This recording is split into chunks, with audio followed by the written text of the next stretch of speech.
మీ జీఐఈటీ ఇప్పుడు జీజేయుగా మారింది. 2000కు పైగా ప్లేస్మెంట్స్, ఐపీఎం, కేపీఎంజీ వంటి సంస్థలతో ఇంటిగ్రేటెడ్ కోర్సులు. యూపీఎస్సీ కోచింగ్, అడ్మిషన్లు ఓపెన్. నేపాల్లో ఆకస్మిక జల ప్రళయం సంభవించింది. 160 మంది వరకు చనిపోతే 700 నుంచి 1000 మంది వరకు గల్లంతైనటువంటి పరిస్థితి. ఇందులో చాలా మంది భారతీయులు, అలాగే చైనా వారు, ఇంకా విదేశీయులు కూడా ఉన్నారని వినిపిస్తోంది. ప్రస్తుతం అక్కడి నుంచి భీమిలి జడ్పీటీసీ వెంకటప్పడు ఫ్యామిలీతోటి కూడా చివరి నిమిషంలో తప్పించుకున్నారు ప్రమాదం నుంచి. అకస్మాత్తుగా వచ్చినటువంటి వరద నుంచి సడన్ గా తప్పించుకొని బ్రతికి బయటపడినటువంటి పరిస్థితి. ఆయన లైవ్ కాల్ అందుబాటులో ఉన్నారు. ఒక్కసారి ఆయనతో మాట్లాడదాం, అసలు ఏం జరిగిందో ఆయన మాటల్లోనే విందాం. నమస్తే అండి. నమస్తే అండి. ఎలా అండి, మీ నిజంగా అదృష్టం అని చెప్పాలి. దేవుడు మీకు చాలా మేలు చేశాడు. లక్కీలీ మీ ఫ్యామిలీ మొత్తం ఆ వరదల ప్రమాదం నుంచి తప్పించుకున్నారని వినేసరికి మాకు కూడా సంతోషంగా అనిపించింది. సేమ్ టైము కొంతమంది మన ఇండియన్స్ కూడా అక్కడ ప్రమాదం బారిన పడడం బాధగా అనిపిస్తోంది. మీరు ఎలా తప్పించుకోగలిగారు? అక్కడ వరదలు ఉన్నాయని మీకు తెలియక వెళ్ళారా? ఎప్పుడు వెళ్ళారు అసలు? మీరు మొత్తం చెప్పండి ఒకసారి. మేము ఎక్కడ 6 నెలల క్రితం ప్లాన్ చేసుకున్నామమ్మా. సైన్ ఇన్ ట్రావెల్స్ తిరుపతి వారి ద్వారా మేము రెడీ అయ్యాము. ఓహో, ట్రావెల్స్ ద్వారా వెళ్ళారా? ట్రావెల్స్ ద్వారా వచ్చామండి. మొన్న 21వ తారీఖున విశాఖపట్నం ఫ్లైట్ ఎక్కి కాట్మండు రావడం జరిగింది. ఇక్కడ మాకు చైనా వీసా రాక వెయిట్ చేసామండి 3 రోజులు. ఓహో, వెయిట్ చేస్తే మొన్న సాయంకాలం వీసా వచ్చింది. నిన్న ఉదయాన్నే 6 గంటలకు బయలుదేరామండి మేము ఇక్కడ హోటల్ నుంచి. కాట్మండు నుంచి బయలుదేరి సుమారు 3 గంటల ప్రయాణం అయ్యాము. ఒక 80 కిలోమీటర్ల దూరం వెళ్ళడం జరిగిందండి. అక్కడికి మేము ఈ హోటల్ నుంచి సుమారు ఒక్కొక్క బస్సులో 50 మంది ఉంటారు. 5 బస్సులు బయలుదేరయ్యాము. ఈ 5 బస్సుల్లో మన తెలుగువారు అందరమే ఒక బస్సులో ఉన్నాము. వెస్ట్ బెంగాల్ నుంచి ఒక తెలుగువారు ఒక 26 మంది, వెస్ట్ బెంగాల్ నుంచి 24 మొత్తం 50 మంది ఉన్నాం మేము బస్సులో. అలాగే మాకు వంట చేయడం కోసము ఒక బస్సు నుంచి రెడీ అయ్యారు. ఇంకా వేరేగా మరొక నుంచి వెస్ట్ బెంగాల్ బయలుదేరారండి. ఈ మొత్తం 5 బస్సులు వెళ్ళినప్పటికీ మాకన్నా ఒక పావు గంట ముందు బయలుదేరినటువంటి 2 బస్సులు గల్లంత అయ్యాయండి. అయ్యో బాబోయ్. అలాగే మాతో పాటు వంటకి వెళ్ళినటువంటి వాళ్ళు ఒక 5 నిమిషాల ముందెళ్ళి అక్కడ బ్రిడ్జి దాటిపోయి చిక్కు పడిపోయి ఉండిపోయారు, కానీ బ్రతికే ఉన్నారని మెసేజ్ వచ్చింది. మేము జస్ట్ ఒక 50 నుంచి 100 మీటర్ల దూరంలో ఎదర ఒక వెహికల్ వచ్చి మా డ్రైవర్ ని ఆపి వెళ్ళొద్దు, చాలా ప్రమాదంగా ఉందని చెప్తే సడన్ గా ఈయన ఆపి చేసడం జరిగింది. అంటే మేమే ఫస్ట్ ఆగాం. మా ముందు మరి వెహికల్స్ లేవండి.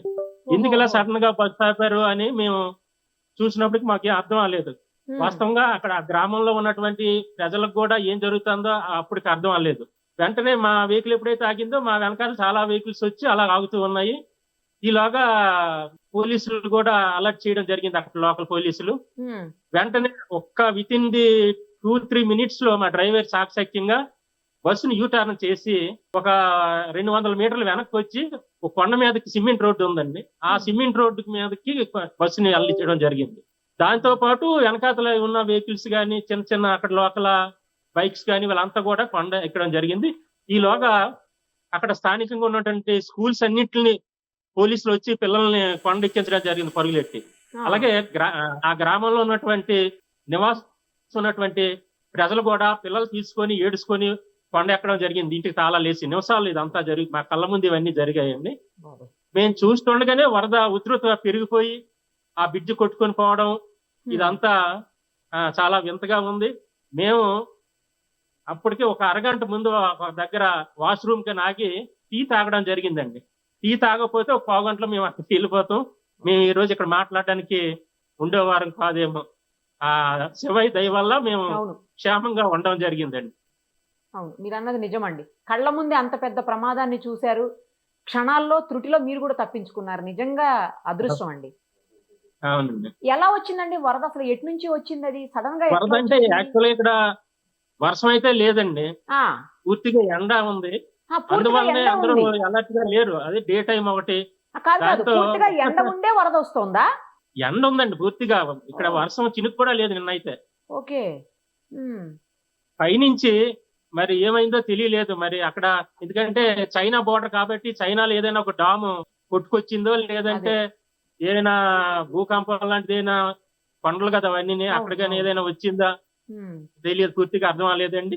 కానీ వరద అయితే వచ్చిందండి, పూర్తిగా రాళ్ళతో మట్టితో కలిపి ఫ్లో గట్టిగా రావడం జరిగిందండి. ఆ ఫ్లో వస్తుంటే ఆవిరి కూడా పైకి లెగుస్తుంటే ఇక్కడ ఫ్లో ఉందనేది మనం చూడగలుగుతాం క్లియర్ గా. ఓ, అంటే చాలా ఎత్తుగా వస్తుందా అండి ఆ వరద కూడా?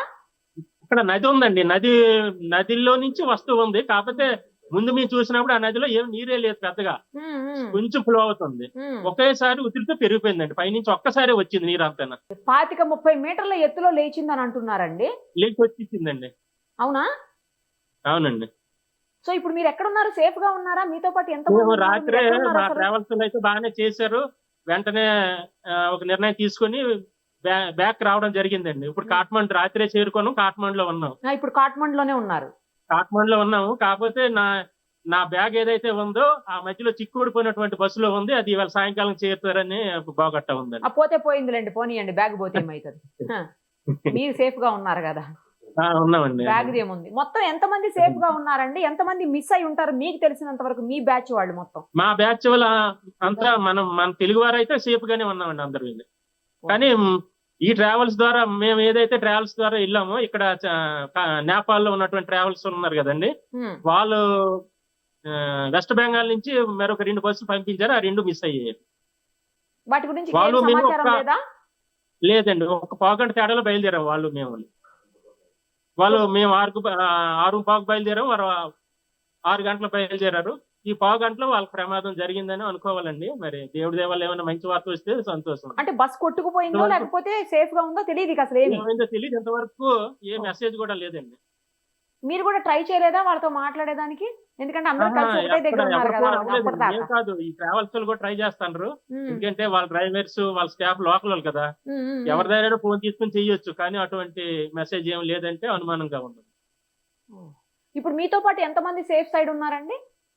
మన తెలుగు వారిని వెళ్ళిన వారిని 26 మంది అందరూ సేఫ్ గానే ఉన్నాం. ఒక దగ్గర ఉన్నాం, ఒకటే దగ్గర ఉన్నారు. ఇప్పుడు మీకు రిటర్న్ ఎప్పుడు? మీరు రిటర్న్ అనేది ఇప్పుడు మీటింగ్ జరుగుతుందండి. మీటింగ్ లో డెసిషన్ వస్తుంది. యాక్చువల్ గా ప్రస్తుతానికి అయితే ఆఫ్ చేశారు, యాత్ర అయితే లేదు, రిటర్న్ అయిపోతామండి. ఇంకా తెలుగు వాళ్ళు ఎవరైనా ఉన్నారా అండి మీకు తెలిసి అవతల వైపు? అంటే మీరు నదికి యువతల వైపు ఉన్నారు కదా, అవతల వైపు ఇంకెవరైనా ఉన్నట్టు సమాచారం ఉందా మీ దగ్గర? ఏం లేదండి, ఏం లేదు. తెలుగు వాళ్ళు ఎస్పెషల్లీ మొత్తం అందరూ భీమిలి వాళ్ళు, లేకపోతే ఆంధ్రప్రదేశ్ వాళ్ళేనా అండి, లేకపోతే ఇటు తెలంగాణ వాళ్ళు? మన భీమిలి నుంచి ఉన్నారు, విశాఖపట్నం ఉన్నారు, విజయవాడ, హైదరాబాద్ అండి. హైదరాబాద్ వాళ్ళు కూడా ఉన్నారు. కానీ మామూలుగా మాకు తెలిసిన బాగా ఏంటంటే సద్గురు ద్వారా వెళ్ళిన వాళ్ళు 80 మంది మన తెలుగు వారు హైదరాబాద్ ట్రావెల్స్ ద్వారా వెళ్ళిన వారికి గల్లంత అయ్యారని తెలుస్తుందండి. మరి నిజమంతా తెలియదు. లేడీస్ ఎంతమంది ఉన్నారు? పిల్లలు కానీ పెద్దవాళ్ళు అట్లా ఉన్నారా అండి ఎవరన్నా? పిల్లలు లేరండి, పిల్లలు లేరు, పెద్దవాళ్ళే. లేడీస్ సగం, మగవాళ్ళు సగం ఉన్నారండి. అమ్మా మీరు భయం లేదా? ఎందుకంటే మగవాళ్ళు అంటే ఏదో కొంచెం ధైర్యంగా ఉంటారు, మీకు భయం అనిపించలేదా? అసలు మీ కళ్ళ ముందే బస్సులు కొట్టుకుపోవటం, మీ కళ్ళ ముందే అంత పెద్ద వరద రావటం, మీరు క్షణాల్లో తప్పించుకోవటం ఎట్లా అనిపించింది మీకు? ఇంకా భగవంతుడు మన చేతుల్లో ఏం లేదు కదా, ఎలా తీసుకెళ్తే అలాగా ధైర్యంతోనే వచ్చాము యాత్రకి. కొంచెం భయం వేసింది అందరికీను, కానీ ఆ పరమాత్ముడు ఏ తావు తీసుకెళ్తే అలాగనేసి ఆ ధైర్యంతో ఉండిపోయామండి అందరు. మేము ఢిల్లీలో వీసాలు ఇచ్చారండి మొన్న సాయంకాలం. అక్కడ ఒక 3 ఢిల్లీ నుంచి ఫ్లైట్ లో తీసుకుని రావడం జరిగిందండి. వాళ్ళకి 4:30కి ఢిల్లీ టు కాఠ్మండు ఫ్లైట్ ఉందండి, దానికి టికెట్లు దొరకలేదమ్మా. తర్వాత ఉదయం 8 గంటలకు ఫ్లైట్ కి, ఇండిగో ఫ్లైట్ కి టికెట్లు దొరికాయి, దానికి వచ్చారు. దాని వల్ల మేము 6 గంటలు బయలుదేరాం. లేదంటే ఎర్లీ అవర్స్ మేము 1 గంటకు ప్లాన్ చేసుకున్నామండి. అదే జరుగుంటే మేము, మీరు వీడియోలో చూస్తుంటారు చైనా ఎంబసీ, అవును, అందులో ఉంటామండి క్లియర్ గా. అంటే దేవుడు లీలవన్నీ దేవుడే తప్పించాడని మేము అనుకుంటాము. దేవుడి దయ అంతే. డ్రైవర్ తెలుగు అతనేనా అండి? తెలుగుడు కాదండి, నేపాలి. చాలా, ఎందుకంటే ఆయనకి బాగా ఎక్స్పీరియన్స్ ఉందట. చాలా. ఎంత ఏజ్ ఉంటుందండి డ్రైవర్ కి? నిమిషాల్లో ఒక 45-50 మధ్యలో ఉంటది. క్షణాల్లో నిర్ణయం తీసుకుంటాడు. మనం ఏం చేయాలో మనకు తోచదు, వెంటనే బస్ ఆపడం, యూటర్న్ చేయడం, పైకి తీసుకెళ్ళడం అన్ని నిమిషాల్లో చేసేది. ఉన్నాడా అండి మీ దగ్గర? ఒకసారి చూడొచ్చా? దగ్గరలో లేడమ్మా. నిన్న సాయంకాలం మాత్రం మేమంతా ఆయన్ని అభినందించాము. అదే కదండి. మరి పోనీలేండి, బీ సేఫ్, జాగ్రత్తగా రండి తిరిగి. ఎక్కడ ఇంకా మీరు మళ్ళీ యాత్రలు ఇప్పుడు ప్రజెంట్ అయితే అక్కడ పెట్టుకోకండి, రిటర్న్ అయితే వచ్చేసేయండి. కేర్ఫుల్ గా, జాగ్రత్తగా, సేఫ్ గా వచ్చేసేయండి. ఓకేనా? థ్యాంక్స్ అండి. Thank you so much.